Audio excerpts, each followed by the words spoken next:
নমস্কার বন্ধুরা, রাখির কিচেনে আপনাদের সবাইকে স্বাগত। আশা করি আপনারা ভালো আছেন। আমি আজকে একটি সুস্বাদু রেসিপি নিয়ে চলে এসেছি, আপনাদের সাথে শেয়ার করব। যদি রেসিপিটা ভালো লাগে লাইক করবেন, কমেন্ট করবেন আর সাবস্ক্রাইব করার অনুরোধ রইল। পাশে থাকা বেল আইকনটাকে টিপে দেবেন, যখনই আমি নিত্য নতুন ভিডিও ছাড়ব নোটিফিকেশন সবার আগে আপনাদের কাছে পৌঁছিয়ে যাবে। আজকে আপনাদের সাথে শেয়ার করব নিরামিষ অষ্টমী পুজোর থালি। সকালের জলখাবারের জন্য খেতে পারবেন এবং রাতের ডিনারের জন্য এই নিরামিষ থালিটা খেতে পারবেন। চলুন তাহলে দেখা যাক আমি কিভাবে বানিয়ে নিচ্ছি সহজে। এখানে আমি 150 গ্রাম ছোলার ডাল নিয়ে নিয়েছি। ডালটাকে ধুয়ে ভালো করে রেডি করে নিলাম। তারপরে আমি এখানে 1 কাপ জল দিয়ে দিলাম। কফি মগের 1 কাপ জল দিয়ে ভালো করে মিক্স করে সব চারপাশে যে লাগা ছিল সেটা লাগানোগুলো সব ফেলে দিলাম। তারপরে দিয়ে দিলাম নুন আর সাদা তেল দিয়ে আমি গ্যাসের ডালটাকে সিদ্ধ বসিয়ে দিলাম। সিদ্ধ হতে হতে আমি এখানে কিছু সবজি কেটে নিয়েছি।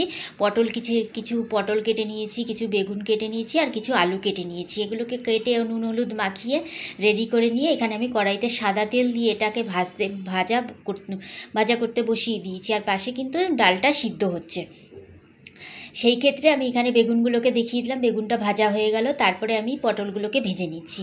পটলগুলো আস্তে আস্তে করে ভাজা হয়ে গেল। পটলটাকে আমি তুলে আলাদা করে প্লেটের মধ্যে রেখে দেওয়ার পরে তারপরে আমি আলুগুলোকে ভেজে নিচ্ছি। এই যে এখানে আলুগুলোও তো ভাজা হয়ে যাচ্ছে। আস্তে আস্তে করে সুন্দর করে আস্তে আস্তে করে ভাজতে থাকবে। আর আঁচটা মিডিয়ামে রাখলেই হবে, বেশি হাই আঁচ যে দিলে এগুলো পুড়ে যেতে পারে। এই যে আমার ভাজা হয়ে গেছে, পটল ভাজা, বেগুন ভাজা, আলু ভাজা। ততক্ষণে ডালটাও আমার সিদ্ধ হয়ে গেছে। দেখুন তুলে দেখিয়ে দিচ্ছি। ডালটা সিদ্ধ হয়ে গেছে। তারপরে আমি এখানে কিছু মশলা রেডি করে নিলাম। গোটা জিরে নিয়ে নিলাম, দারচিনি নিয়ে নেব, এলাচ নিয়ে নেব আর এখানে 2টো তেজপাতা নিয়ে নেব। এই যে 2টো তেজপাতা নিয়ে নিচ্ছি। আর আমি এখানে একটুখানি হিং নিয়ে নিচ্ছি। যাবতীয় হিংটার মধ্যে একটু জল পড়েছিল বলে তাই দলা হয়ে গেছিলো হিংটা। সেই একটা ছোট হিঙের টুকরো এখানে নিয়ে নিলাম।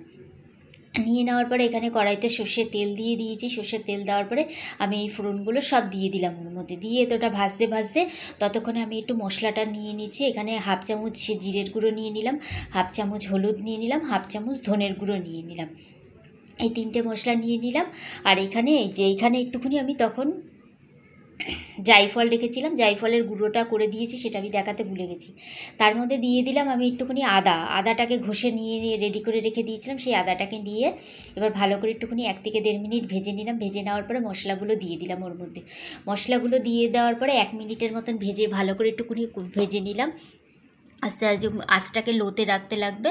এটা ভাজা হয়ে গেছে মশলাটা। তারপরে আমি আস্তে করে বাটিতে তুলে ডালটাকে আমি এটার মধ্যে দিয়ে দিলাম। তার আগে দিয়ে দিয়েছি বেশ কিছুটা কাজু আর কিশমিশটা দিয়ে দেওয়ার পরে আবার কাজু কিশমিশটাকে দিয়েও আবার 1 মিনিটের মতন একটুখানি নাড়াচাড়া করে নেব। নাড়াচাড়া করে নেওয়ার পরে এবার আমি দিয়ে দেবো ডালটা। এখানে আমি ডালটাকে আলাদা একটা বাটির মধ্যে তুলে রেখেছিলাম। সেই বাটিটার সমেত ডালটা ঢেলে দিলাম। পুরো ডালটা ঢেলে দিয়েছি। ঢেলে দেওয়ার পরে নাড়াচাড়া দিয়ে দিলাম। দেওয়ার পরে 4 থেকে 5টা কাঁচা লঙ্কা দিয়ে দিয়েছি। এইভাবে আমার এই ডালটাও কিন্তু তৈরি হয়ে গেল। পাশে রেখে দিয়েছি। ততক্ষণে আমি ময়দাটা নিয়ে নিয়েছিলাম। ময়দাটার মধ্যে নুন দিয়ে দিয়েছি, চিনি দিয়ে দিয়েছি আর সাদা তেল দিয়ে দিলাম।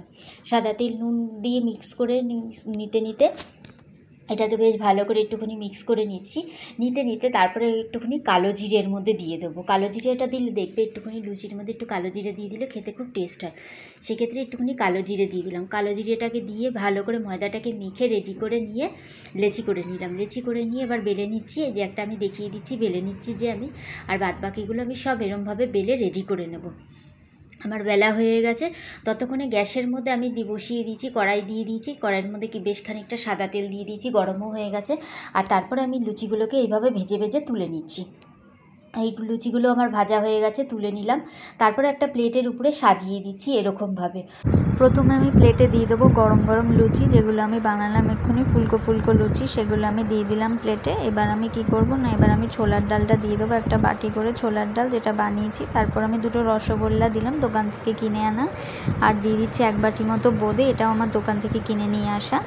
আর আমি এবার দিয়ে দেবো হচ্ছে টক দই, এটা আমি দোকান থেকে কিনে নিয়ে এসেছি। আর এবার দেবো হচ্ছে ভাজাগুলো। প্রথমে দিয়ে দেবো পটল ভাজা, তারপর দেবো আমি বেগুন ভাজা, আর দেবো হচ্ছে আলু ভাজা, যেগুলো আমি ভেজে তুলে নিয়েছি কিছুক্ষণ আগে। তো পুরো ভিডিওটা এখানেই আমার শেষ হচ্ছে। পুরোটা দেখার পর লাইক, কমেন্ট, শেয়ার, সাবস্ক্রাইব করে নেবেন। আবার দেখা হবে অন্য একটা ভিডিওর সাথে পরের দিন। ততদিন সবাই ভালো থাকবেন, সুস্থ থাকবেন।